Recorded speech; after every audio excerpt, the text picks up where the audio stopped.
हाँ जी, तो last class में हमने इस एक्सरसाइज के कौन सी एक्सरसाइज थी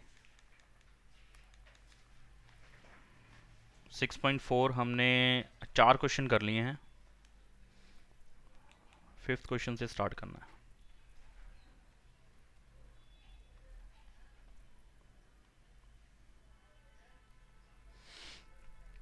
D E and F are respectively the mid points of sides A B B C and A C of triangle A B C. Okay, mid points दिए हैं यहाँ पे, तो एक ट्राइंगल,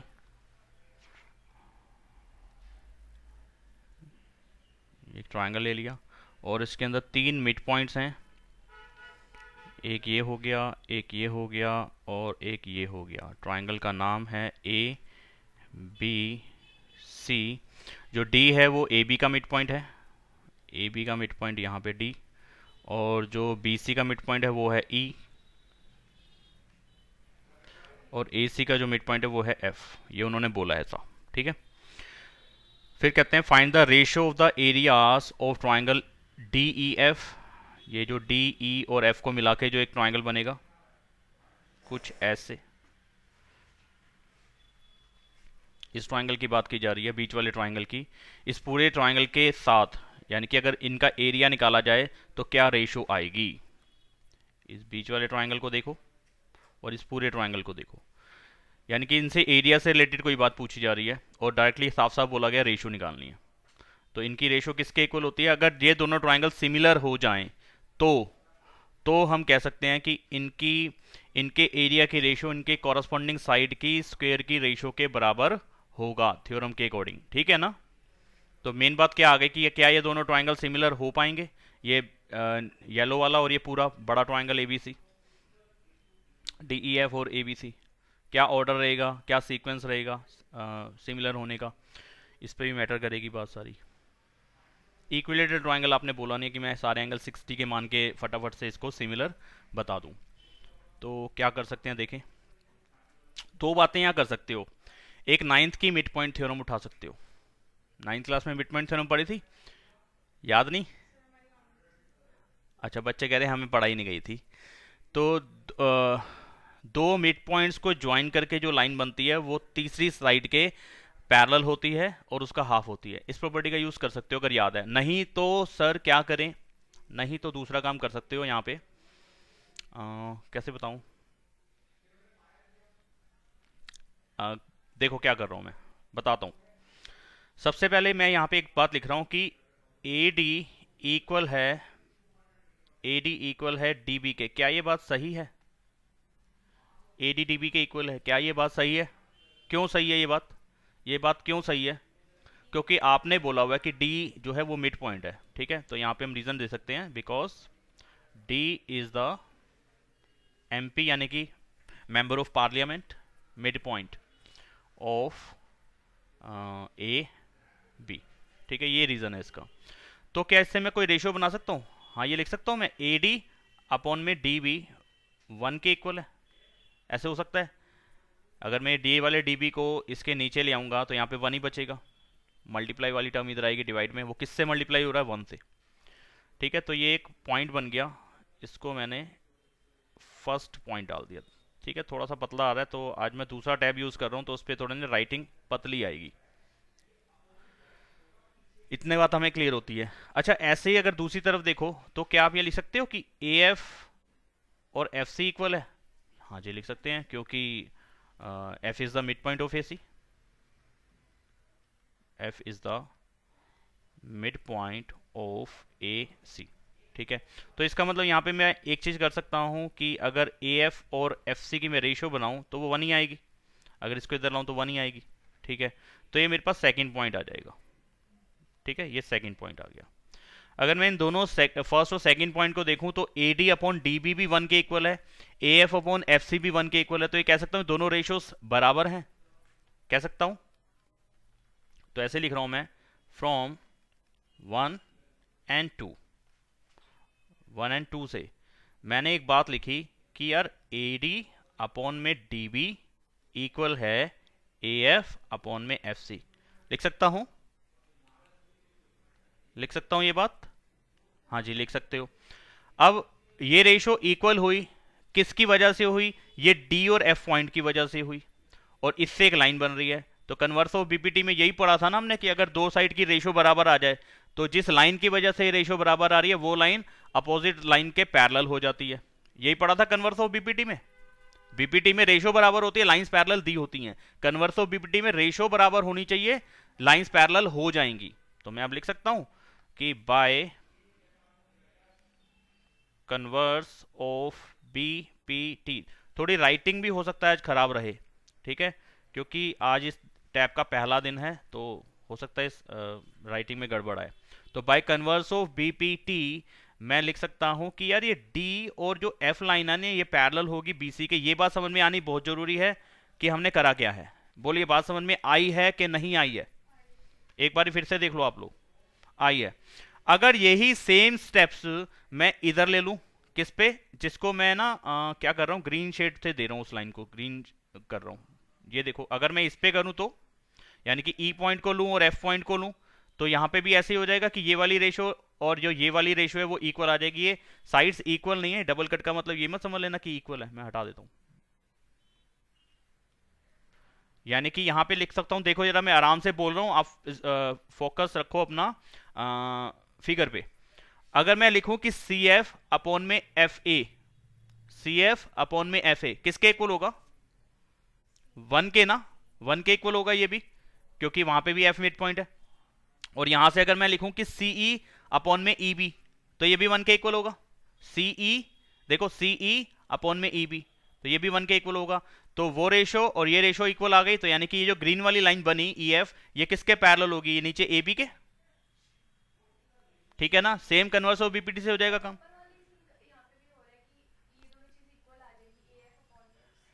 इक्वल नहीं कर रहा हूं मैं अभी, फिलहाल इक्वल नहीं कर रहा हूं, मैंने अभी पैरेलल वाला पॉइंट उठाया है। पैरेलल वाली बात समझ में आई है, कन्वर्स ऑफ बीपीटी वाली, ठीक है। तो यहां पे मेरे पास 3 पेयर बनेंगे पैरेलल लाइंस के। कौन सा? एक तो लिखा डीई और बीसी, एक है ग्रीन वाली लिख रहा हूं ईएफ और एबी, ईएफ और एबी पैरेलल हो जाएगा सिमिलरली, ठीक है। और अगर आप ध्यान दें तो आप ऐसे कह सकते हैं इसके लिए भी कि ये वाली लाइन इसके पैरेलल हो जाएगी, हो जाएगी सेम पॉइंट से, यानी कि कन्वर्स ऑफ बीपीटी से। आप कह सकते हैं कि डीई पैरेलल होगा एसी के, डीई पैरेलल होगा एसी के,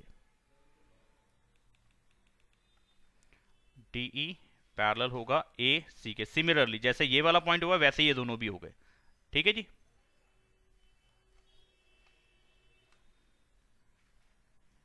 क्लियर होती है बात। अब अगर वापस जाओ फिगर के अंदर, आप जरा ध्यान दो, मैं इस पे भी कलर दूसरा डाल देता हूं ताकि ये तीनों अलग अलग कलर शो हो जाए।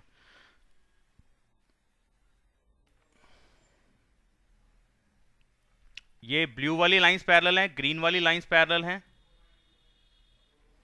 और ये ऑरेंज वाली लाइंस पैरेलल हैं। ये तीनों की तीनों पैरेलल लाइंस कहां से आई हैं जी? कन्वर्स ऑफ बीपीटी से बनाई है हमने, यहां पे लगाई है, ठीक है जी। अगर मैं कहूं कि ये ब्लू वाली लाइन जो बड़ी वाली और छोटी वाली है, तो क्या कह सकता हूं कि पूरी ऊपर वाली जो छोटी वाली ब्लू लाइन है और बड़ी वाली जो ब्लू लाइन है उसका बी से लेकर के ई तक का हिस्सा, बी से लेकर के ई तक का हिस्सा जो ब्लू हाफ है, तो ये और ये भी पैरेलल होंगी आपस में। भाई अगर डीई बीसी के पैरेलल है तो मैं इसको ऐसे भी तो लिख सकता हूं, सॉरी डीई नहीं है डीएफ है, डीएफ अगर बीसी के पैरेलल है, ध्यान दो, डीएफ अगर बीसी के पैरेलल है तो मैं इसको ऐसे भी लिख सकता हूं कि डीएफ बीई के भी पैरेलल होगा। अब तो फाइबर नेट पे भी कोई भरोसा नहीं रहा, आए दिन प्रॉब्लम है, हर रोज की प्रॉब्लम है ये। हाँ जी, तो यहां पे देखो मैं कह सकता हूं ना कि DE sorry DF BE parallel है, कह सकता हूं, यस और नो बोलते जाओ। ऑनलाइन वाले बच्चे बताएं क्या कहते हैं जी, समझ में आ रही है बात क्या नहीं आ रही? मैंने बोला कि क्या डीएफ और बीई पैरेलल हैं, हाँ या ना कह सकते हो तुम। ऐसे ही ग्रीन वाली पूरी दोनों की दोनों लाइंस पैरेलल हैं, तो छोटी वाली तो पूरी ले रहा हूं और बड़ी वाली का कुछ हिस्सा ले लूं तो वो भी पैरेलल होगा। अब अगर आप ध्यान दो तो मैं उसको डार्क ब्लैक करके दिखा रहा हूं कुछ पार्ट को, ये वाली लाइन इसके पैरेलल हो गई, ठीक है, और ऐसे ये वाली लाइन इसके पैरेलल हो गई। तो एक क्वाड्रिलेटरल यानी कि नाम क्या है उसका, D F E B, D F E B, इस क्वाड्रिलेटरल की अपोजिट साइड्स जो है वो पैरेलल हैं, दोनों पेयर पैरेलल आ रहे हैं, तो इसका मतलब ये पैरेललोग्राम हो गया। बन गया कि नहीं बन गया? तो इस चीज को लिख के दिखाना पड़ेगा बस। तो मैं यहां से पढ़ लेता हूं और वो नीचे जाके लिख देता हूं, डी एफ बी ई, यहां पे मैं लिख रहा हूं D F B E parallel है, और ऊपर जाते हैं वापस से और यहां पे लिखते हैं हम बी डी या डी बी और एफ ई, डी बी और एफ ई, ये दोनों पैरेलल होंगी। ठीक है, ये वाला पॉइंट कहां से आया? ये आया फर्स्ट वाले से, ठीक है जी। और ये वाला कहां से आया? ये वाला आया सेकंड वाले से। ठीक है, और इन दोनों का अगर मैं यूज कर लूं, इन दोनों पॉइंट्स का कंबाइन यूज कर लूं, तो यहां पे मैं कह सकता हूं, इसको अगर मैं फोर्थ पॉइंट दूं और इसको मैं फिफ्थ पॉइंट दूं, तो from 4 and 5 D F E B, D F E B is a parallelogram. बोलिए हाँ के ना? Opposite sides are parallel. अगर किसी भी क्वाड्रिलेटरल के अंदर अपोजिट साइड्स पैरेलल हों, या इस पॉइंट को आप ऐसे भी लिख सकते थे, ऐसे करके लिख सकते थे कि in quadrilateral D F E B, इस क्वाड्रिलेटरल के अंदर ये दो बातें हो गई, अपोजिट साइड्स पैरेलल हो गई, तो इसका मतलब वो क्या हो गया? पैरेललोग्राम बन गया। बोलिए हाँ के ना? फटाफट से डायग्राम देख लें एक बार, फिर से बताएं। अगर ये पैरेललोग्राम हो गया तो बचपन में हमें एक बात पढ़ाई गई थी कि पैरेललोग्राम के अपोजिट एंगल्स बराबर होते हैं, इक्वल होते हैं कि नहीं होते? होते हैं ना? होते हैं। तो क्या हम लिख सकते हैं कि ये डबल आर्क वाला और ये डबल आर्क वाला एंगल इसी पैरेललोग्राम के अपोजिट एंगल्स में से आ रहा है, और ये दोनों तो इक्वल होने चाहिए। बिल्कुल सही बात ना? तो यहां पे मैं लिख सकता हूं कि 1 और ये 2, तो मैं ऐसे लिख सकता हूं कि 1 और 2 एंगल इक्वल हो जाएगा, एंगल 1 और एंगल 2 इक्वल हो जाएगा अपोजिट एंगल्स ऑफ पैरेललोग्राम। नाम भी डाल देते हैं इसका, डी एफ ई बी। ठीक है, इस पैरेललोग्राम के अपोजिट एंगल्स हैं। सिमिलरली आप ऐसा भी कुछ कह सकते थे, जरा इस साइड देखें। अब ब्लू वाला इधर वाला हिस्सा लिया था ना, ब्लू वाला दूसरी साइड वाला ले रहा हूं, जिसको मैं ना कौन सा कलर कर रहा हूं? ऑरेंज कर रहा हूं। देखें जरा, ऑरेंज कर रहा हूं, ऑरेंज। ये वाली लाइन देखो जरा, डार्क कर दी मैंने ऑरेंज, और ये नीचे वाली लाइन, क्या ये दोनों पैरेलल होंगी? हाँ होंगी। वो हमारी जो है ये ब्लू वाली लाइंस का ही, वो ब्लू वाली लाइंस ही है एक तरीके से। ठीक है, ऐसे ही जो मैं यहाँ पे ब्लू करके दिखा रहा हूँ, ये वाली लाइन और ये वाली लाइन, क्या ये दोनों पैरेलल होंगी? हाँ होंगी। ये ऑरेंज वाली लाइंस को बताई जा रही हैं दोनों लाइंस, तो यहाँ पे अपोजिट साइड से पैरेलल हो गई इस क्वाड्रिलेटरल का, यानी कि डी एफ सी ई का अपोजिट साइड जो है वो पैरेलल हो गई, तो ये भी एक पैरेललोग्राम बन जाएगा। अगर ये पैरेललोग्राम बन जाएगा तो इसके अपोजिट एंगल्स भी इक्वल हो जाएंगे। हाँ हो जाएंगे। तो यानी कि ये वाला एंगल जिस पे मैंने अभी ब्लू आर्क लगा के दिखाई है, और ये वाला एंगल, ये इसी पैरेललोग्राम के अपोजिट एंगल्स होंगे। यस, और ये दोनों भी क्या हो जाएंगे? इक्वल हो जाएंगे। यानी कि अगर मैं इस पे नंबर डाल दूं 3 और इस पे डाल दूं 4, तो मैं लिख सकता हूं कि 3 और 4 एंगल हमारे इक्वल होंगे। नेट आ रहा है आपके साथ? नहीं आ रहा ना? फिर क्या कह रहा है अभी वो? फिर तो यहां पे मैं लिख सकता हूं कि सिमिलरली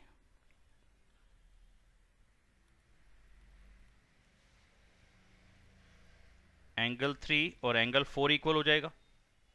ठीक है जी, पूरा करके नहीं बताया, सिमिलरली डाल दिए, यानी कि ये भी कोई क्वाड्रिलेटरल बना या ये पैरेललोग्राम बना, या चाहो तो लिख सकते हैं सिमिलरली इन पैरेललोग्राम, नाम लिख देते हैं उसका, क्या है जी? डी एफ सी ई, डी एफ सी ई। इस पैरेललोग्राम के अंदर 3 और 4 इक्वल हो गया।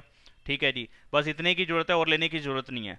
अब आप देखो, छोटे वाले ट्राइंगल के दो एंगल बड़े वाले ट्राइंगल के दो एंगल के इक्वल आ चुकी हैं, अगर गौर फरमाया हो आपने तो इसका मतलब ये दोनों ट्राइंगल हमारे क्या हो गए? सिमिलर हो गए।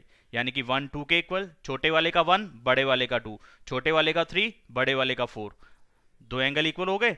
और एंगल एंगल क्राइटेरिया से या एंगल एंगल रूल से मैं लिख सकता हूं कि भाई ये बड़ा और छोटा ट्राइंगल हमारा सिमिलर हो गया। सिमिलर का जो स्वरूप होगा, यानी कि जो उसका ऑर्डर होगा, जो पैटर्न होगा लिखने का, वो क्या बनेगा? अगर मैं यहां से शुरुआत करता हूं 1 से, यानी कि एफ डी ई, छोटे वाले का नाम लिखता हूं एफ डी ई, अभी मैं बताता हूँ किस किस पॉइंट का यूज़ कर रहा है, पहले मैं नाम डाल दूँ। एफ डी ई सिमिलर होगा ट्राइंगल। अरे चल भाई, सारी दिक्कतें आज ही आनी है लगता है। लो सॉफ्टवेयर बंद। हाँ जी, बड़े वाले का नाम क्या होगा? मैंने एफ से शुरुआत करी थी, तो एफ वाला पॉइंट इसके बी वाले पॉइंट के इक्वल है, तो बी सी ए, इसका नाम आएगा बी सी ए।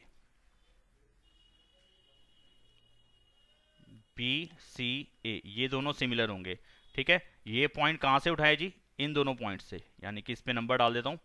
इस पॉइंट का नंबर डाल देता हूँ मैं 6, और इसका नंबर डाल देता हूँ 7। फ्रॉम 6 and 7, 6 और 7 का यूज़ करा, तो मैंने ये बात को लिखा कि ये दोनों ट्राइंगल सिमिलर होंगे। अगर ये दोनों ट्राइंगल सिमिलर हैं तो इनके एरिया की रेशो इनकी कॉरस्पॉन्डिंग साइड की स्क्वायर की रेशो के बराबर होगी, थ्योरम जो अभी हमने लास्ट पढ़ी थी। तो मैं लिख सकता हूँ कि एरिया ऑफ ट्राइंगल, अब मैं इसका नाम ऐसे लिख देता हूँ कि डी ई एफ लिख देता हूँ, जो बुक वालों ने लिखा है डी ई एफ। तो पहले डी, फिर ई, फिर एफ, डी फिर ई फिर एफ। ठीक है, और यहाँ पे देखें तो उसका नाम किस हिसाब से चेंज हो जाएगा? डी की जगह पे वहां पे आ रहा है सी, तो सी ए बी, इसका नाम आएगा ट्राइंगल सी ए बी।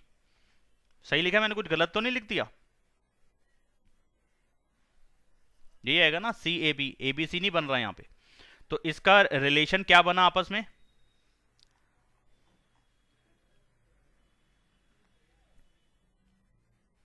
इसका जो रिलेशन बना ना,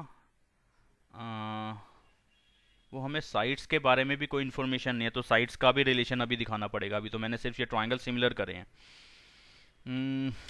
तो क्या करें? देखो यहाँ पे थोड़ा से पॉइंट्स और ऐड करने पड़ेंगे, यानी कि छोटे वाले की साइड और बड़े वाले की साइड में रिलेशन बनाना पड़ेगा। वो बना नहीं हुआ अभी तक, वो बन जाएगा, ज़्यादा देर नहीं लगेगी। अगर आप ध्यान दो, अगर ये x है, अगर ये x है, ये वाली साइड x है, तो नीचे कौन सी x होगी? बी ई बी एक्स होगी, अपोजिट साइड्स ऑफ पैरेललोग्राम। और ई सी भी क्या होगी? एक्स ही होगी, अपोजिट साइड्स ऑफ दूसरा पैरेललोग्राम। दो पैरेललोग्राम बनाया था ना मैंने बेस पे, एक बनाया था डी एफ ई बी, ध्यान रखना पड़ेगा फिगर के अंदर। दूसरा बनाया था डी एफ सी ई।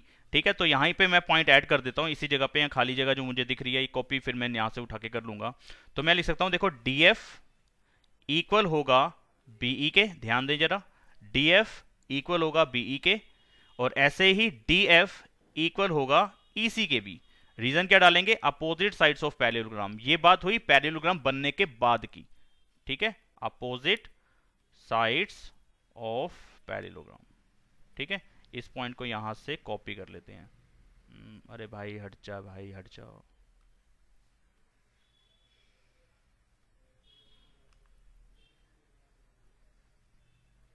और कहाँ लगाएं इसको?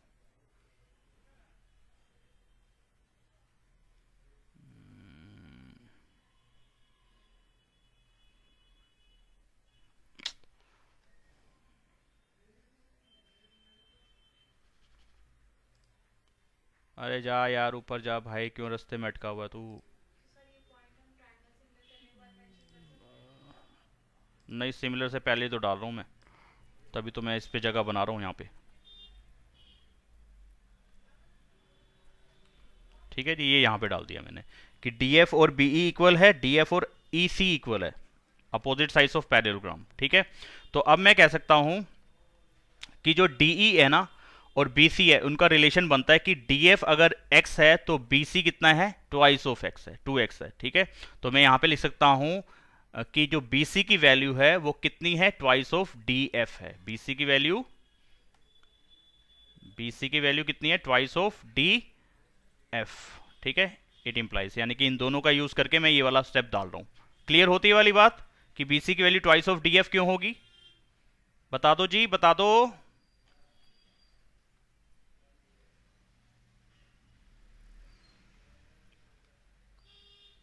हम्म, तो अब मैं बड़े आराम से लिख पाऊंगा कि अगर ये दोनों ट्राइंगल के एरिया की रेशो निकालनी है तो उनकी वही कॉरस्पॉन्डिंग साइड की स्क्वायर की रेशो के बराबर होगा। अब कौन सी साइड लेनी चाहिए मुझे? बीसी और डीएफ का ही रिलेशन बना पाया हूं मैं, तो बीसी कहाँ पे है जी? बीसी ये रहा और डीएफ ये रहा। ठीक है, तो इनका रिलेशन ही बनेगा, जिस हिसाब से सिमिलर हुए हैं उस हिसाब से इन्हीं का रिलेशन, यानी कि यही कॉरस्पॉन्डिंग साइड्स बन रही हैं, यानी कि डी एफ और यहाँ पे आएगा सी बी, और इन दोनों का स्क्वायर, इसके इक्वल होगा। ठीक है जी। अगला स्टेप, यहीं पे मैं वैल्यू डाल दूं, तो डीएफ को तो मैं डीएफ ही लिखा रहने देता हूँ, और सीबी को क्या लिख सकता हूँ या बीसी को क्या लिख सकता हूँ, ट्वाइस ऑफ डीएफ। तो इसकी जगह पे आ गया, सीबी की जगह पे आ गया ट्वाइस ऑफ डीएफ, इस पूरे का स्क्वायर हो जाएगा। अगला स्टेप क्या बन जाएगा, डीएफ का स्क्वायर, डीएफ का स्क्वायर ही आ जाएगा, और नीचे 2 का स्क्वायर 4, और डीएफ का स्क्वायर डीएफ का स्क्वायर। तो यहाँ पे देखें आप, डीएफ का स्क्वायर और डीएफ का स्क्वायर ऊपर नीचे कट गया, तो यहाँ पे वैल्यू मुझे कितनी मिल गई, 1/4। तो यानी कि इस ट्राइंगल की और इस ट्राइंगल की, छोटे वाले ट्राइंगल और बड़े वाले ट्राइंगल की जो एरिया की रेशियो आ रही है वो 1:4 आ रही है। बोलो जी, बात समझ में आई कि नहीं आई? ये वाला पॉइंट समझ में आया जो मैंने एक्स वाला करके दिखाया कि ये एक्स और तो ये भी एक्स होगा, और ये एक्स है तो ये भी एक्स होगा। यानी कि मैं लिख सकता था डीएफ और बीसी का क्या रिलेशन बनता है, कि बीसी बनता है ट्वाइस ऑफ डीएफ, या डीएफ क्या बनता है, हाफ ऑफ बीसी, जैसे मर्जी आप लिख लेना। अब बता दो मुझे समझ में आई बात क्या नहीं आई?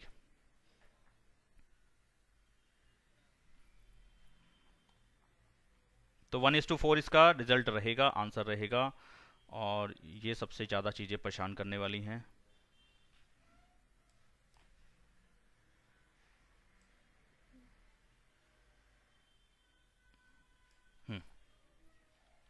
अगला क्वेश्चन करते हैं कॉपी। अच्छा, ये सारा पंगा ही पड़ा पड़ा, एक सेकंड रुकना यार।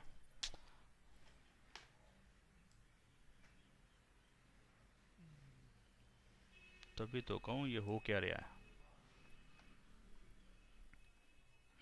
कौन सा क्वेश्चन लेना है अब हमने, 6 क्वेश्चन।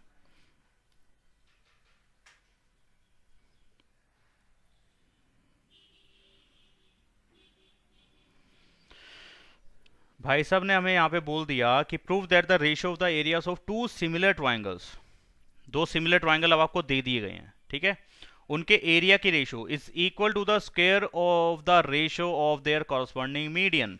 यहाँ पे जो साइड वालों पे बात चलती थी, अब वो मीडियन पे लेके आनी है। क्या कहा इन्होंने कि भाई साहब दो सिमिलर ट्राइंगल हैं, ये ट्राइंगल मैं टूल से बनाता हूँ आज, क्योंकि इससे ना काम अच्छा नहीं हो पा रहा। एक ट्राइंगल ये बना दिया और एक ट्राइंगल कुछ ये बना दिया बड़ा सा, ठीक है।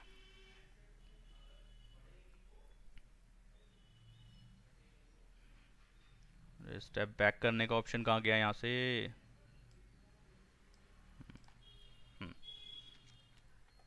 तो इन्होंने कहा कि दो ट्राइंगल है वो सिमिलर हैं, तो मैं एक ट्राइंगल का नाम लिख देता हूँ ABC, और दूसरे ट्राइंगल का नाम लिख देता हूँ PQR। ये दोनों ट्राइंगल सिमिलर हैं आपके हिसाब से, तो मैं सिमिलर मान के चल रहा हूँ इनको।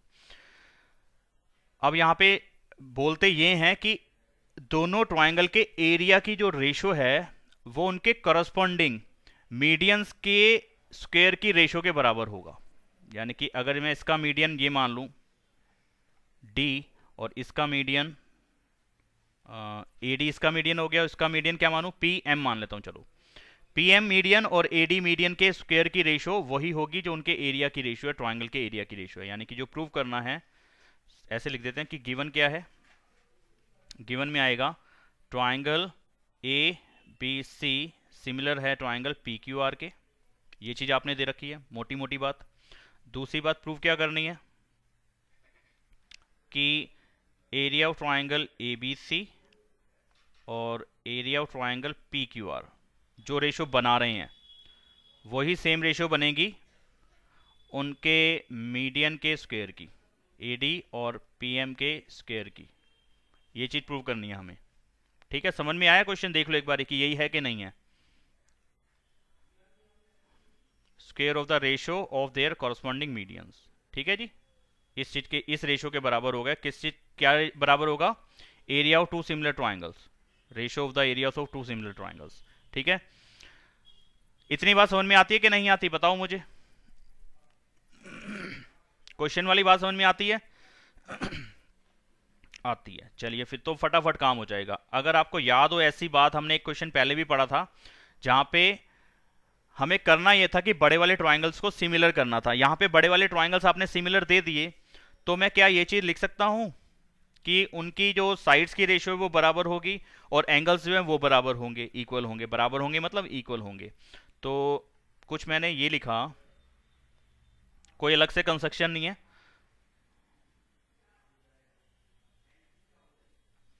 तो यहाँ पे मैं लिख रहा हूँ triangle A B C is similar to triangle P Q R. तो मैं इतना लिख सकता हूँ कि ए बी अपॉन में पी क्यू, जो रेशो बना रहे हैं वही सेम रेशो बी सी और क्यू आर भी बनाएंगे, और वही सेम रेशो तीसरी वाली साइड भी बनाएगी। तो तीसरी वाली को लेने की अभी मेरे को ज़रूरत नहीं लग रही, इसलिए मैंने उसको लिखा नहीं। आप चाहो तो लिख लेना कि अगर आपको रहती है कन्फ्यूजन कि सर हमें समझ में नहीं आएगा, हम तो तीनों लिख के ही पढ़ पाएंगे, तो आप तीनों लिख देना, कोई दिक्कत नहीं है। ठीक है, काम चल जाएगा आपका। तो फिलहाल मुझे इतने की नीड है। अच्छा, एक चीज मैं और लिख सकता हूं कि एंगल्स भी सारे बराबर होंगे, कॉरस्पॉन्डिंग एंगल्स आर इक्वल, यानी कि ए पी के इक्वल होगा, बी क्यू के इक्वल होगा और सी आर के इक्वल होगा, क्योंकि दोनों ट्राइंगल सिमिलर हैं। तो अभी मुझे तीनों को लिखने की जरूरत लग नहीं रही है, तो मैं ले रहा हूं, देखो बी को और क्यू को। क्या मैं ले सकता हूं बी को और क्यू को इक्वल लिख सकता हूं?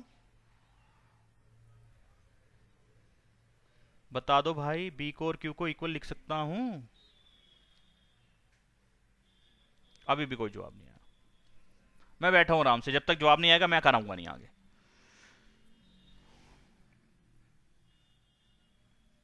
क्या मैं बी को और क्यू को इक्वल लिख सकता हूं? मनमीत अभी आई है मेरे पास आवाज, वो थोड़ी बहुत जो आई है। आप लोग करते ये हो, ऑन करा और उसी टाइम पे ऑफ कर देते और बोल देते हो, सोचते पहुंच जाएगा ये। भाई आवाज आने तो दो, उसके अंदर माइक के अंदर से आने तो, प्रवेश तो करने दो, सीपीयू तक आने तो दो, तभी तो आगे भेजेगा, उस तक तो पहुंचने दो। मुझे लगता है कि पूछने से बेटर है मैं कराता चला जाऊं। मुझे ये सही लग रहा है ज़्यादा, क्योंकि पूछने का मतलब है टाइम का वेस्ट होना, और पता नहीं बात पल्ले पड़ भी रही है कि नहीं पड़ रही। कराना मत, पर्पस तो अभी ये है तुम लोग का कि हो जाए बस, आए समझ में ना आए उससे कोई लेना देना नहीं लग रहा मुझे तो। चलिए ठीक है, तो ये हम लिख सकते हैं। ओके, और आपने एक चीज़ ये भी बोली है कि ये मीडियन है, एडी मीडियन है, पीएम मीडियन है, तो मीडियन दे दिए हुए हैं, हमें सिर्फ उनकी रेशो का, स्क्वायर का जो रेशो है वो इक्वल उनके बताना है एरिया की रेशो के। लेकिन ये मीडियन दिए हुए हैं, तो मीडियन अगर दिए हैं तो ये तो मैं लिख ही सकता हूँ कि बी डी और डी सी इक्वल है, और क्यू एम और एम आर इक्वल है।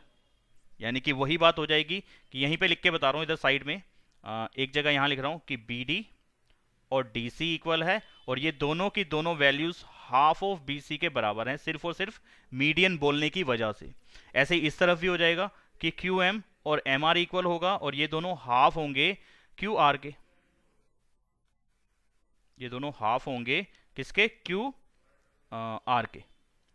ये भी पॉइंट क्यों लिखा? मीडियन की वजह से। ठीक है, तो मैं आगे क्या लिख रहा हूं कि अगर ए बी और पी क्यू का रेशो बी सी और क्यू आर की रेशो के बराबर है, तो हाफ ऑफ बी सी जो भी बनेगा और हाफ ऑफ क्यू आर जो भी बनेगा उसकी रेशो भी बराबर ही रहेगी, क्यू आर है ये। ठीक है, ठीक है जी। इसका अगला स्टेप क्या बन जाएगा? ए बी का तो ए बी रखा, पी क्यू का पी क्यू लिखा, हाफ ऑफ बी सी, ऊपर जाओ वापस से देखो, हाफ ऑफ बी सी का हाफ ऊपर मैंने लिखा है, या तो बी डी लिख सकते हो या तुम डी सी लिख सकते हो। तो अभी फिलहाल मुझे बी डी लिखने में फायदा लग रहा है, डी सी लिखने में फायदा नहीं लग रहा, तो मैं बी डी लिख रहा हूं यहाँ पे। ठीक है, तो यहाँ पे मैंने लिख दिया बी डी, और ऐसे ही क्यू आर का हाफ, इस तरफ देखो क्यू आर का हाफ ये भी है, क्यू एम बी और एम आर बी, तो मेरे को क्यू एम लिखने में फायदा लग रहा है अभी। एम आर बी ऐसा नहीं है कि नहीं लिख सकते थे, लिख सकते थे, इस क्वेश्चन के अंदर तो हर तरह से काम बन जाता मेरा, इधर वाले से भी बन जाता। ठीक है, एम आर लेके भी बन जाता, लेकिन उस टाइम पे मेरे को एंगल सी और आर का यूज करना पड़ता, इन एंगल्स का यूज कराना पड़ता। ठीक है, ले वो भी सकते हैं, आएगा उससे भी डेफिनेटली। जो काम मैं इस तरफ करा रहा हूं ना, आप वही काम उस तरफ भी कर सकते हो, करके देख लेना बाद में। तो मैं यहाँ पे लिख सकता हूँ क्यू एम, तो मैंने यहाँ पे क्यू एम लिख दिया। ये बात मैं ऊपर बता चुका हूं, बी डी और Q M half of B C और हाफ ऑफ क्यू आर हैं। अच्छा, इन पॉइंट्स का यूज कर लो और ऊपर वाले इस पॉइंट का यूज कर लो, जिसको मैं येलो शेड कर रहा हूं, इन दोनों पॉइंट्स को। अब इस पे मैं नंबर डाल देता हूं, 1 2। तो 1 एंड 2 पॉइंट्स को अगर मैं ले लूं तो देखो कुछ ये बात बन रही है कि येलो वाली साइड का इस येलो वाली साइड के साथ जो रेशियो बन रहा है, और इस ब्लू वाली साइड का इस ब्लू वाली साइड के साथ जो रेशियो बन रहा है वो बराबर आ रहा है, इक्वल आ रहा है। और इनके बीच वाले जो एंगल हैं, यानी कि बी और क्यू, ये मैं पहले से इक्वल बता चुका हूं, क्योंकि ये आपने ही कहा है कि बड़े वाले ट्राइंगल सिमिलर हैं, A B C P Q R के सिमिलर है, तो बी के इक्वल क्यू ही बनता है ऑर्डर के हिसाब से। तो ये दोनों इक्वल आपने ही बता ही रखा है एक तरीके से। तो इनको वहां से उठा लिया मैंने। तो साइड एंगल साइड रूल के हिसाब से इस क्राइटेरिया का यूज करके मैं लिख सकता हूं कि ये छोटे वाले ट्राइंगल, यानी कि अगर मैं ग्रीन लाइन मीडियन वाली भी डाल दूं अब तो, अरे यार ये इरेज क्यों हो गया, स्टेप बैक यहाँ से होगा, हाँ जी ये वाली लाइन, ठीक है। इन तीनों लाइंस को ले लूं तो एक दो दो ट्राइंगल बन रहे हैं, ये दोनों ट्राइंगल अब सिमिलर हो जाएंगे। किन किन पॉइंट्स का यूज करके, ये 1 का और 2 का, ठीक है। From 1 and 2, from 1 and 2 triangle, एक बार नाम में देख लूं क्या है, ABD और PQM, ABD और PQM, ये इसी ऑर्डर में सिमिलर होंगे। रूल हुआ यहाँ पे साइड एंगल साइड, दो साइड की रेशो लिए और इनके बीच वाला एंगल इक्वल बताया गया यहाँ पे। तो ठीक है जी, हो गया काम। ये दोनों ट्राइंगल सिमिलर हो गए। अब इससे फायदा क्या हुआ, फायदा ये हुआ कि AB, अब इनकी क्या होगा, जो साइड्स की रेशो है, जो तीसरी वाली साइड रह गई थी मीडियन वाली, वो उसकी रेशो भी अब इन दोनों साइड की रेशो के बराबर आ जाएगी। यानी कि पॉइंट नंबर 2 के आगे एक चीज और हम ऐड कर सकते हैं कि मीडियन का भी वही रेशो होगा। क्या कहा मैंने कि अगर दो ट्राइंगल सिमिलर हैं तो उनकी साइड्स क्या होंगी, सेम रेशो में होंगी। तो हम लिख सकते हैं AB अपॉन में PQ, BD अपॉन में QM एंड AD अपॉन में PM के इक्वल होगा, ठीक है। Sides are in the same ratio, ठीक है। यहाँ साइड्स आर प्रोपोर्शनल, या corresponding sides of similar triangles, ठीक है जी, इतना लिख दिया। इससे फायदा क्या हुआ, अब जो चीज हमें प्रूव करनी थी, ये याद करो वो क्या कह रहे थे, उसमें कह रहे थे कि एरिया ऑफ ट्राइंगल जो है वो उनके जो मीडियंस हैं उनकी स्क्वायर की रेशो के बराबर होगा। स्क्वायर चाहिए, मीडियन का स्क्वायर चाहिए। मीडियन वाला पॉइंट क्या था, वापस से गौर फरमाओ, ग्रीन वाली लाइन है AD और PM, वो यहां आ चुकी है, AD और PM ये आ चुका है ग्रीन वाला पार्ट, ठीक है। ये हमारी येलो वाली साइड थी और ये हमारी ब्लू वाली साइड थी, ठीक है। ये तीनों साइड्स पे मैंने शेड करके दिखा दिया और वहां पे मुझे स्क्वायर वाला पार्ट प्रूव करना था। तो ऐसा कर सकता हूं कि सब हर एक साइड का मैं स्क्वायर कर दूं, स्क्वेयरिंग कर दूं। मैं स्क्वेयरिंग करूंगा तो ऐसे लिख सकता हूं, AB का स्क्वायर PQ के स्क्वायर के, यानी कि AB और PQ का स्क्वायर BD और ये क्या था DM के, BD और DM, BD और QM, सॉरी नॉट DM, ये QM है, ये Q ही लिखा हुआ है तो मुझे लगा शायद मार्कर की वजह से मैंने कुछ गड़बड़ ना कर दी हो, ये Q ही है, QM स्क्वायर, और यहाँ पे आएगा AD स्क्वायर और यहाँ पे आएगा PM स्क्वायर, ठीक है। और करके मैं डाल सकता हूँ, यानी कि मैंने स्क्वेयरिंग कर दी। मनमीत वेट करो, कहां से समझ में नहीं आया, बस यही करा है मैंने कि स्क्वेयरिंग कर दिया, मैंने स्क्वेयरिंग कर दी सब तरफ। जो पिछले वाला स्टेप था, ये येलो जो शेडेड स्टेप था, उसका मैंने स्क्वायर कर दिया। स्क्वायर कर दिया तो हर किसी की पावर 2 हो जाएगी। और स्क्वायर क्यों करा, क्योंकि मुझे जो चीज प्रूव करनी है वहां पे मीडियन का स्क्वायर चाहिए, और मीडियन वाला पार्ट है ये ग्रीन वाला, इस ग्रीन वाले पार्ट का मेरे को स्क्वायर करके दिखाना था, इसलिए मैंने यहीं पे स्क्वायर कर दिया, स्क्वेयरिंग कर दी। स्क्वेयरिंग कर दी मतलब हर एक साइड का स्क्वायर कर दिया, तो यही आएगा और वो भी इक्वल ही रहेगा। ठीक बात है कि नहीं, बोलो हाँ के ना। ठीक है, तो बस इस पॉइंट का आगे यूज होएगा। अभी नंबर कौन कौन से डाले हैं, 1 और 2 डाले ना, इस पर 3 डाल देता हूं। अब देखो क्या कर रहा हूं मैं, ट्राइंगल ABC सिमिलर है ट्राइंगल PQR के, आपके हिसाब से दो ट्राइंगल सिमिलर हैं, ठीक है। तो अब होगा क्या, area of triangle ABC upon में एरिया ऑफ ट्राइंगल PQR किसके इक्वल होना चाहिए जी, AB स्क्वायर अपॉन में PQ स्क्वायर, और बची हुई दो साइड का रेशो और आता है, वो मैं लिख के नहीं दिखा रहा यहाँ पे, उसका यूज नहीं है।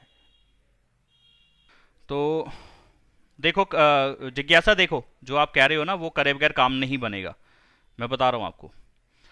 देखो भाई, अगर दो ट्राइंगल सिमिलर है तो क्या ये चीज लिख सकते हैं, उनके एरिया की रेशो उनकी कॉरस्पॉन्डिंग साइड की स्क्वायर की रेशो के बराबर होगी, ठीक है। ये आ गया फोर्थ पॉइंट। ये एक तरीके से हमारे को जो सिमिलर ट्राइंगल्स दिए थे मैंने वहां पे उनके अंदर थ्योरम का यूज कर लिया। वो थ्योरम कौन सी थी, यहां पे फिर से वही स्टेप रिपीट कर रहा हूं, थ्योरम है एरिया वाली, थ्योरम एरिया, ठीक है। यहां पे उस प्रॉपर्टी का यूज कर रहा है। अब इस थर्ड पॉइंट को और फोर्थ पॉइंट को देखो, इसमें हमें समझ में आ रहा है कि ये AB का स्क्वायर अपॉन में PQ का स्क्वायर यहां पे भी आ रहा है और यहां पे भी आ रहा है, ये इसके भी इक्वल है और ये इसके भी इक्वल है, ठीक है। तो इसकी जगह पे चाहूं तो ये वाली वैल्यू लगा दूं, चाहूं तो ये वाली रेशो लगा दूं। अब इन दोनों की पहले वाली दो रेशियोज को मेरे को प्रूव करके नहीं दिखाना था, मुझे मीडियन वाले पॉइंट को उठाना था। तो क्या मैं ए बी अपॉन में पी क्यू का जो स्क्वायर है उसकी जगह पे ए डी का स्क्वायर और पी एम का स्क्वायर डाल सकता हूं? हाँ जी हाँ, डाल सकते हैं। तो यहां पे आ जाएगा फ्रॉम थर्ड पॉइंट और फोर्थ पॉइंट से मैं लिख दूंगा area of triangle A B C upon में area of triangle P Q R. A D upon में जो पी क्यू का स्क्वायर था इसको मैं हटा रहा हूं और इसकी जगह पे वैल्यू ले रहा हूं थर्ड वाली इक्वेशन में से मीडियन वाली, यानी कि लास्ट वाली जो ग्रीन वाली है, ये वाली वैल्यू को लगा रहा हूं इस येलो वाली की जगह पे। लगा सकता हूं ना, क्योंकि ये तीनों रेशियोज इक्वल हैं विद स्क्वायर इंक्लूडिंग स्क्वायर। तो यहां पे आ जाएगा ए डी का स्क्वायर और यहां पे आ जाएगा पी एम का स्क्वायर, और यही चीज हमें प्रूव करनी थी। ठीक है जी, आई बात समझ में कि नहीं आई? करके देखना एक बारी दोबारा से, इसको पल्ले पड़ जाएगा। आगे बढ़ जाते हैं। एक स्टेप ही फालतू हुआ ना, अगर हुआ तो है या ज्यादा हुए, बस फिर कोई दिक्कत ही नहीं है। अगला क्वेश्चन है सेवंथ, है ना? सेवंथ ही करना है ना?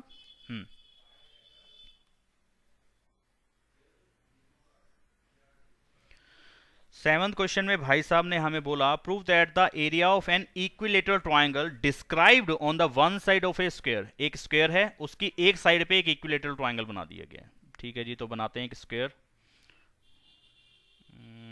कहाँ बनाऊं? यहां बना लेता हूं, यहां पे ये बना दिया हमने कुछ स्क्वायर जैसा, है ना? 1 2 3 4 5, हाँ 1 2 3 4 5 ऐसे होगा। नहीं, कैसे होगा? चलो ये स्क्वायर मान लो यार, अब नहीं भी है तो भी। तो ये हो गया एक स्क्वायर। क्या करा है यहाँ पे? एक इक्विलेटरल ट्रायंगल बनाया गया है इसकी किसी एक साइड पे। ठीक है जी, मानो इस वाली साइड पे एक इक्विलेटरल ट्रायंगल बना दिया और वो कुछ हमें दिखे ऐसे। ये क्या करा भाई? नहीं, इस पे बनेगा नहीं।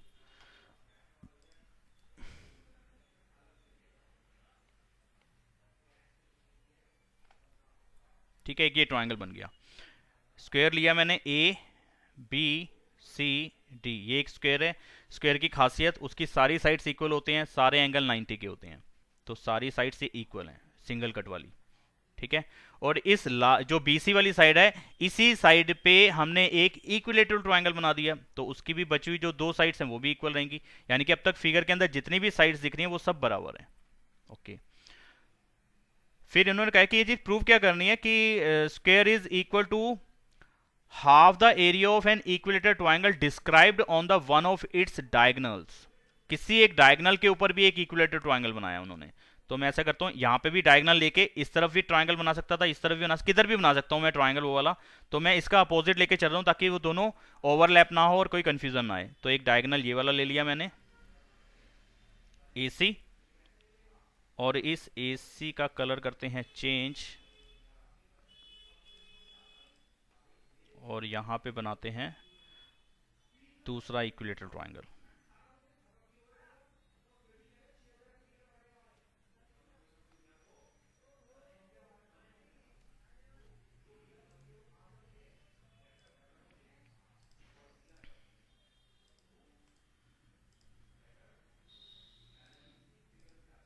ठीक है जी, वो कह रहे हैं कि एक ट्रायंगल बनाया गया किसी एक साइड पे और एक ट्रायंगल बनाया गया किसी एक डायगोनल पे, और दोनों के दोनों इक्विलेटरल ट्रायंगल बनाए हैं। तो ये रेड वाली तीनों लाइंस इक्वल हैं और बाकी सारी जो ब्लैक लाइंस हैं वो सारी सारी ब्लैक साइड्स इक्वल हैं। ओके, अब क्या चीज प्रूव करनी थी, दोबारा पढ़ लेते हैं कि prove that the area of an equilateral triangle described on one side of a square is equal to half the area of triangle described on its diagonal. ठीक है, तो ये जो ट्रायंगल की साइड पे जो सॉरी स्क्वायर की side पे जो एक ट्रायंगल बनाया है इक्विलेटरल, वो डायगोनल पे बनाए हुए इक्विलेटरल ट्रायंगल के एरिया का हाफ है। ये चीज प्रूव करनी है। तो हमें प्रूव क्या करना है वो पहले मैं लिख देता हूं कि भाई यहां पे नाम डाल देते हैं E और यहां पे डाल देता हूं मैं F। तो triangle, area of triangle BEC का जो एरिया है वो हाफ एरिया है किसका? रेड वाले ट्रायंगल का, यानी कि AFC। ये चीज हमें प्रूव करनी है कि रेड वाले ट्राइंगल के एरिया का हाफ है बी सी ई ट्राइंगल। ठीक है, बस अब इसमें गौर फरमाने वाली बात यह है कि उनके एरिया की कोई रिलेशन की बात की जा रही है, उनके एरिया की रिलेशन की कोई बात की जा रही है, यानी कि एरिया में कोई रिलेशन बनाना है। और एरिया में रिलेशन हमें ये थ्योरम देती है, उनकी साइड के बीच में और उनके एरिया के बीच में एक रिलेशन हमें मिलता है। लेकिन अगर वो ट्राइंगल सिमिलर हो तो सबसे पहली बात, क्या ये मैं ट्राइंगल दोनों के दोनों सिमिलर कर पा रहा हूँ, यानी कि ये वाला येलो वाला ट्राइंगल और ये रेड वाला जो ट्राइंगल है, क्या ये आपस में सिमिलर हो पा रहे हैं? यानी कि ये ब्लू कर देता हूँ, ये वाला ट्राइंगल क्या सिमिलर हो पा रहा है? कैसे कर पा रहे हो? तो बस काम खत्म। ठीक है, तो यहाँ पे हम लिख सकते हैं कि ये जो दोनों इक्विलेटरल ट्राइंगल जो हैं, उनका इक्विलेटरल ट्राइंगल की खासियत होती है कि उसका हर एक एंगल इक्वल होता है। और इक्विलेटरल ट्राइंगल को सिमिलर करते टाइम किसी तरीके के ऑर्डर को देखा भी नहीं जाता, क्योंकि वो हर तरफ से सेम है। जैसा मर्जी नामकरण कर दो दोनों का, वो हर तरीके से सही है। यही ट्राइंगल होते हैं जो किसी भी तरीके से घुमा के लिख दो। ठीक है, ज़्यादा सोचने वाली बात ही नहीं है कि भाई किसका ऑर्डर, यानी कि किसके साथ किसका रिलेशन बन रहा है, किस एंगल का किस एंगल के साथ रिलेशन बन रहा है। किसी भी एंगल का इसके किसी भी एंगल के साथ रिलेशन बन रहा है, क्योंकि सारे के सारे इसके भी 60 हैं और सारे के सारे इसके भी 60 हैं, तो किसी का किसी के साथ बनाते रहो, कोई प्रॉब्लम नहीं है। इसलिए नाम का कोई महत्व यहाँ नहीं रह जाता इक्विलेटरल ट्राइंगल के अंदर सिमिलैरिटी का। बड़े आराम से मज़ेदार क्वेश्चन बनता ही है। तो यहाँ पे मैं डायरेक्टली लिख रहा हूँ, गिवन वाला पॉइंट नहीं डाल रहा।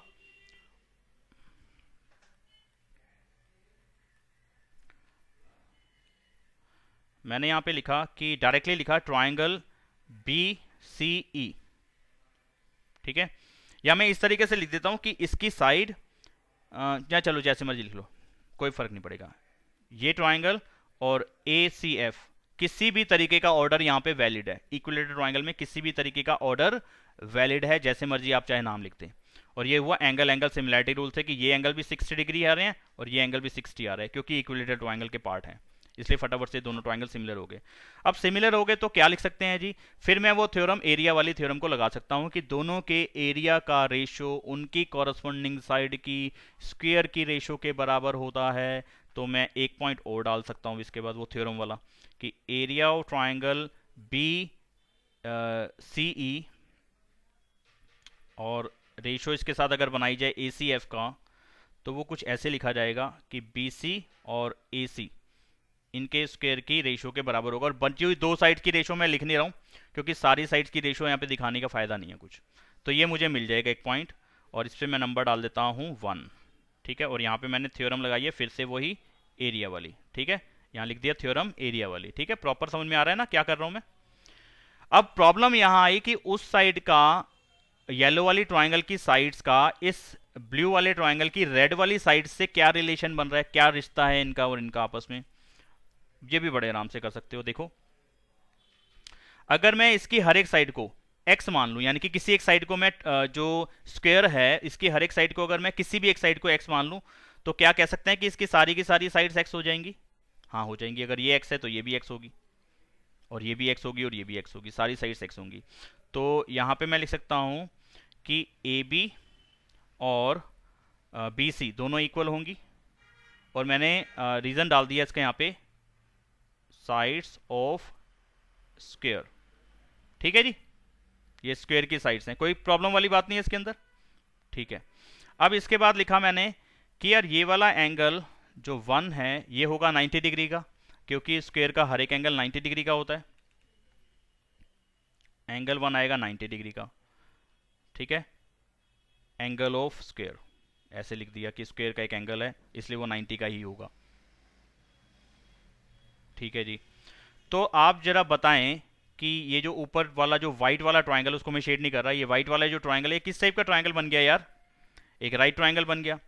और राइट ट्राइंगल के अंदर जो साइड्स का रिलेशन होता है वो किस थ्योरम से हम प्रूव करते हैं, या क्या उनके बीच में कोई रिलेशन बन सकता है? हाँ जी, पाइथागोरस उसके बीच में एक रिलेशन बना देता है कि जो हाइपोटेन्यूज है उसका स्क्वायर अदर टू साइड्स के स्क्वायर के सम के इक्वल होगा। ठीक है, तो यहाँ पे मैं लिख सकता हूँ कि बाय पाइथागोरस थ्योरम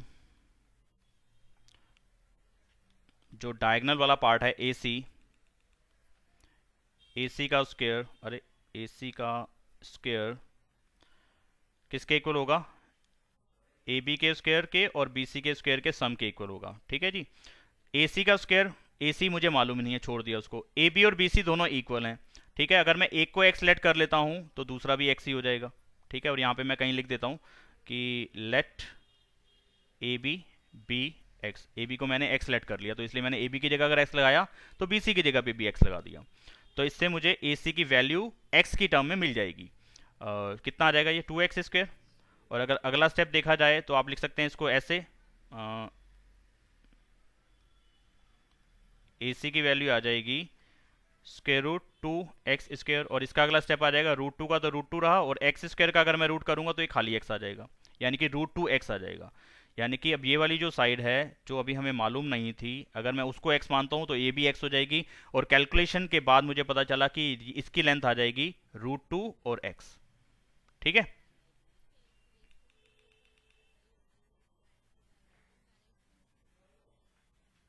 हाँ लिख सकते हैं, लेकिन बताना पड़ेगा कि हमने कोई थ्योरम यहाँ पे यूज करी है, पाइथागोरस थ्योरम।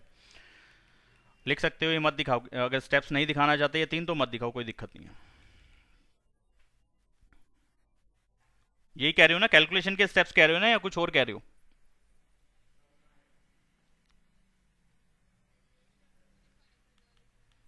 हाँ तो ये स्टेप्स छोड़ सकते, हाँ डायरेक्टली लिख सकते हैं, हाँ हाँ हाँ हाँ हाँ हाँ हाँ हाँ हाँ, सब लिख सकते हो, कोई प्रॉब्लम नहीं है। तो AC की वैल्यू तुम्हें मिल गई, यानी कि AC जो है वो इस वाले ट्राइंगल की साइड है, यानी कि ये नीचे वाले, ये देख रहे हो यहाँ पे मैंने ब्लू लाइन डाली है यहाँ पे। ठीक है, और जो BC ई ट्राइंगल है उसकी साइड हमारी ये BC है, यानी कि वो x है। तो दोनों ट्राइंगल की जो साइड्स का वैल्यू है वो एक तरीके से x की टर्म में मुझे मिल चुकी है। तो मैं अगर इस फर्स्ट वाले पॉइंट को नीचे वापस से कॉपी कर लूँ, या कॉपी क्या करना, फिलहाल मैं लिख ही लेता हूँ, एरिया ऑफ ट्राइंगल BCE और एरिया ऑफ ट्राइंगल ACF,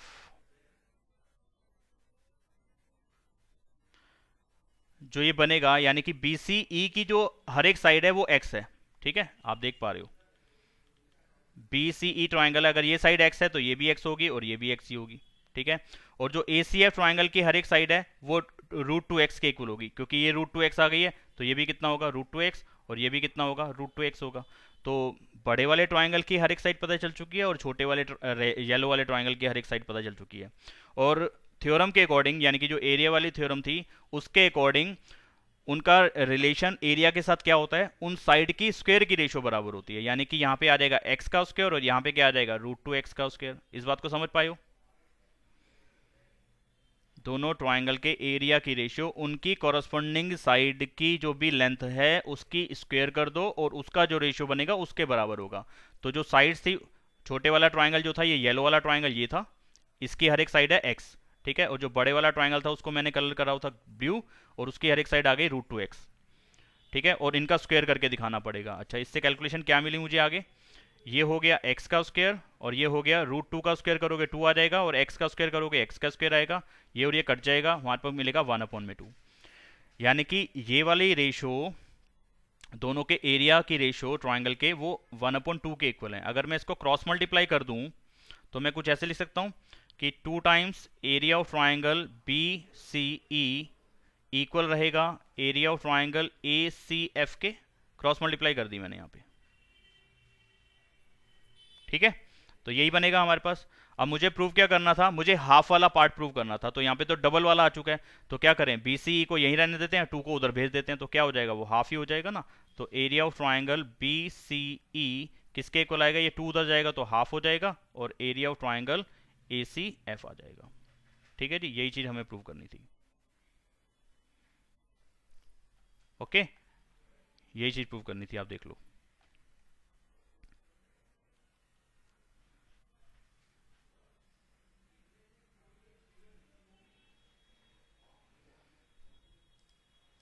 आगे बढ़ रहा हूं मैं, क्वेश्चन नंबर 8। यहाँ पे कह रहे हैं कि करेक्ट आंसर पे टिक करो एक तो, और उसको जस्टिफाई करो। जस्टिफाई करो का मतलब है कि सारी बातें हमें प्रूव करनी पड़ेंगी, जो भी जैसे भी हम लिख रहे हैं उस बात को।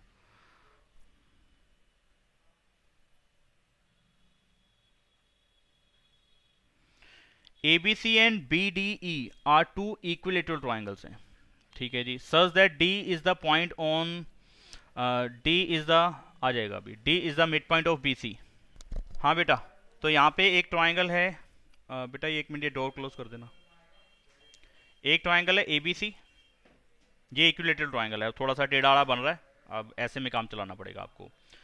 और DBE एक पॉइंट है D, एक आ रहा है B और एक आ रहा है E, ये भी इक्विलेटरल ट्राइंगल है, लेकिन D जो है वो पॉइंट कहाँ पे है, BC के ऊपर है। BC के ऊपर कहीं पे D पॉइंट है, तो मानो कि यहाँ पे अगर मैं D पॉइंट ले लूँ, मिड पॉइंट नहीं बोला इसलिए मैंने मिड पॉइंट नहीं लिया, थोड़ा सा जान के इधर लिया ताकि आपको मिड पॉइंट ना लगे, ठीक है। तो D यहाँ पे हो गया, तो D B और E, एक पॉइंट और लेना है E। अब चाहो तो वो ऊपर की तरफ ले लो, चाहे वो नीचे की तरफ ले लो, चॉइस आपकी है।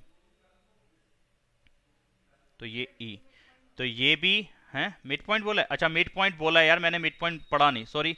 D is the mid point of BC, जब उन्होंने साफ साफ बोल ही दिया तो फिर क्यों नहीं लेना, गलती हो गई, यहाँ पे डी आएगा, ठीक है। अब वो जो ट्राइंगल बन रहा है आप चाहो ऊपर बना लो चाहे आप नीचे बना लो, ये आपकी चॉइस रहेगी।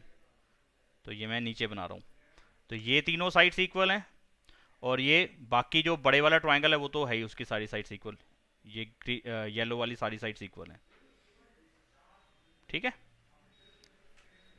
अब क्या बोलते हैं जी आप, रेशो निकालनी है इन दोनों ट्राइंगल्स की, ठीक है, इन दोनों ट्राइंगल्स के एरिया की रेशो निकालनी है।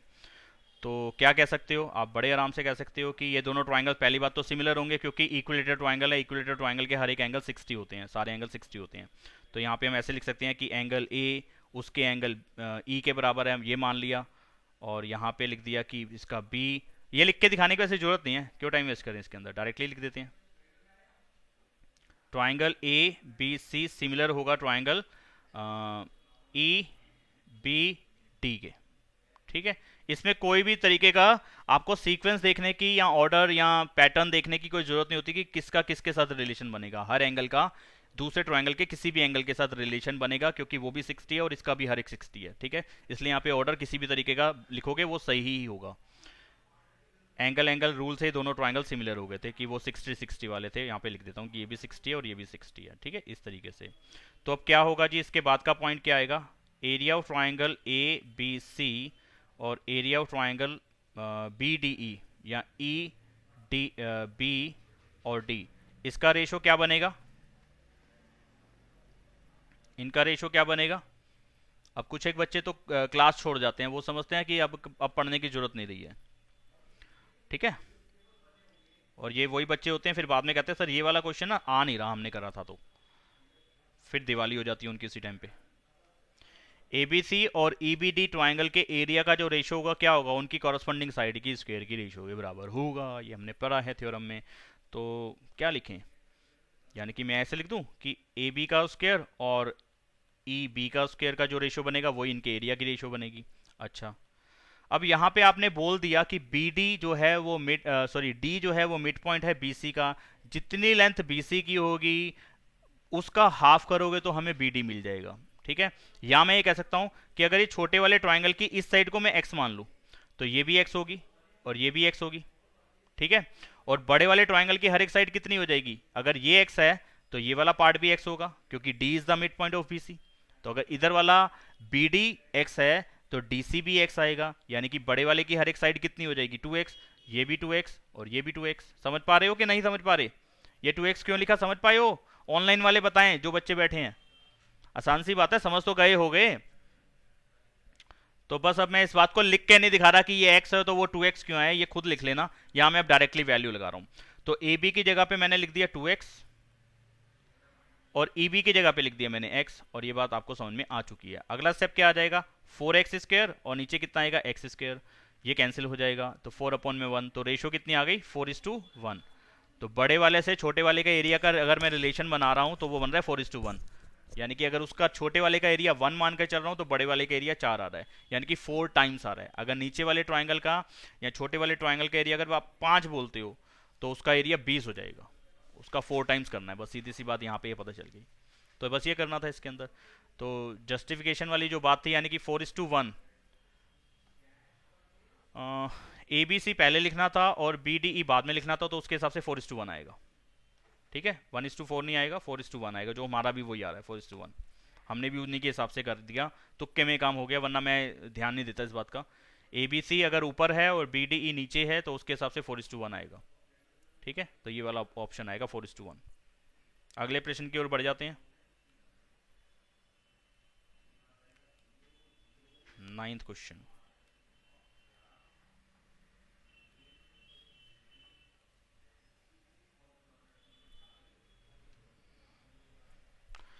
Sides of two similar triangles are in the ratio 4:9। दो सिमिलर ट्राइंगल्स हैं, यानी कि उस पर एरिया वाली रेशियो लग सकती है, और उनकी जो साइड्स की रेशियो वो आपने दे दी है। ठीक है, फिर आपने कहा है कि area of these triangles are in the ratio. अब एरिया तुम खुद निकालो। अच्छा जी, आसान है, कोई दिक्कत नहीं है। आपने कहा दो ट्राइंगल हैं, एक ये वाला ट्राइंगल ले लिया और एक ये वाला ट्राइंगल ले लिया। ठीक है जी, इनकी जो साइड्स है ना, उनकी कॉरस्पॉन्डिंग साइड्स की जो रेशियो है वो 4:9 है। ठीक है जी, अगर इसकी साइड कैसे बताऊं, पूरा प्रॉपरली नाम लिखते हैं चलिए। तो ट्राइंगल ए बी सी और पी क्यू आर दोनों सिमिलर हैं आपके हिसाब से, दो ट्राइंगल सिमिलर हैं। ठीक है, तो उनके एरिया की रेशियो फाइंड करने को बोला है, उनके एरिया की रेशियो को फाइंड करने को बोला है आपने, ये चीज़ फाइंड करने को बोली है। तो मैं थ्योरम लगाया तो यहाँ पे कि अगर इनका एरिया की रेशियो निकालना है तो कुछ ऐसे लिखेंगे आप कि ए बी सी अपॉन में area of triangle P Q are, और आप फिर आगे क्या लिखेंगे जी कि ए बी का स्क्वायर और पी क्यू का स्क्वायर, ऐसी रेशियो चलती जाएंगी। ठीक है, अब आपने कह दिया कि उनकी जो साइड्स की जो रेशियो है ना, साइड्स का रेशियो, ना कि साइड के स्क्वायर का रेशियो, आपने ये नहीं दिया, ध्यान देना इस बात का। क्या कह रहा है, दोबारा से देख लो एक बारी। Sides of two similar triangles are in the ratio 4:9। जो सिमिलर ट्राइंगल की साइड्स का रेशियो है वो 4:9 है, ना कि उनके स्क्वायर का रेशियो 4:9 है। ठीक है, तो जोश में होश नहीं खोना।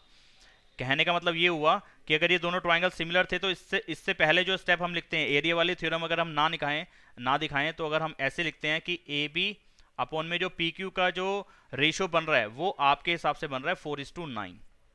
जो उनकी साइड्स का रेशियो बन रहा है वो कितना बन रहा है, 4:9 बन रहा है। ठीक है जी, तो उनकी जो साइड्स की स्क्वायर का रेशियो वो कितना बनेगा, भाई इनका भी स्क्वायर कर दो। यानी कि आप ये कह सकते हैं कि इसका अगला स्टेप ये आ जाएगा कि ए बी अपॉन में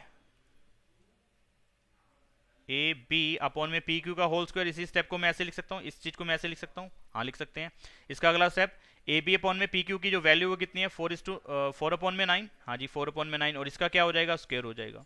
ठीक है, अब हमें क्या निकालना है, उनके ट्राइंगल की रेशो निकालनी है, उनके ट्राइंगल की रेशो निकालनी है। तो इसी को और खोल देते हैं, क्या करें, खोल ही देते हैं ना।